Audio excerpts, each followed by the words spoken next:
রাঙামাটি রাজবন বিহারে অনুষ্ঠিত হচ্ছে পার্বত্যাঞ্চলের বৌদ্ধ ধর্মাবলম্বীদের অন্যতম ধর্মীয় অনুষ্ঠান কঠিন চিবর দান।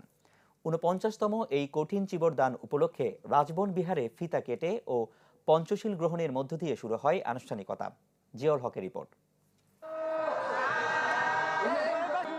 চরকায় তুলা থেকে তৈরি হচ্ছে সুতা, যা নানা প্রক্রিয়ায় শেষ হয় চিবর। রাজবন বিহারের প্রধান ধর্মীয় গুরুর দেশনার পর বৃহস্পতিবার শুরু হয় চিবর তৈরির আনুষ্ঠানিকতা। এই চিবরই দান করা হয় ভিক্ষু সংঘের কাছে। বনভান্তে হিসেবেই পরিচিত বৌদ্ধ ধর্মীয় গুরু সাধারণানন্দ মহাস্থবির রাঙামাটির তিনটিলা বনবিহারে কঠিন চিবর দান উৎসব পুনঃপ্রবর্তন করেন ১৯৭৪ সালে। কালে কালে যা পরিণত হয় বৃহৎ কলেবরে, ছড়িয়ে যায় পাহাড়ের অন্যান্য বিহারেও।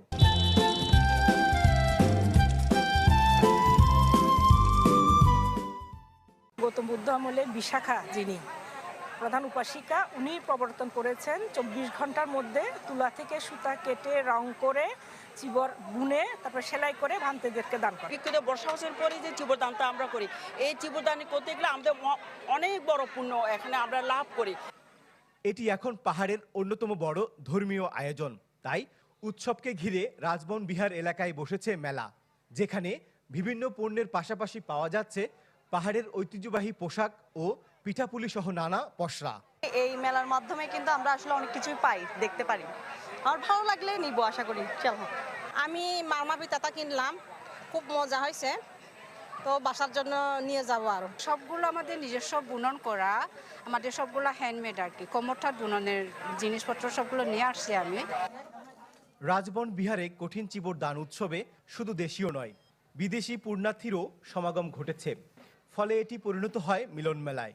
ভারতের সেই মহারাষ্ট্র থেকেও আমাদের ৪৫ জনের মতো ধর্মীয় সেই প্রতিনিধি এবং পুণ্যার্থী আমাদের এখানে অংশগ্রহণ করেছে। পুণ্য কর্মের শক্তির প্রভাবে সকল মানব, সকল প্রাণীর দীর্ঘকাল সুখ, শান্তি, মঙ্গল এবং কল্যাণ যাতে আমরা লাভ করতে পারি। কঠিন চিবর দান শান্তিপূর্ণভাবে সম্পূর্ণ করতে ৩ স্তরের পুলিশি নিরাপত্তার ব্যবস্থা নেওয়া হয়েছে বলে জানালেন এই কর্মকর্তা। আমাদের প্রায় ৩ স্তরের নিরাপত্তা আছে এখানে। আশা করি খুব সুন্দর এবং খুব আনন্দমুখর পরিবেশে ওনারা ওনাদের ধর্মকর্ম পালন করতে পারবেন। এবছর রাজবন বিহারে ১৯৯টি বেন বুনার কাজে অংশ নেন অন্তত ১,৫০০ নারী পুণ্যার্থী।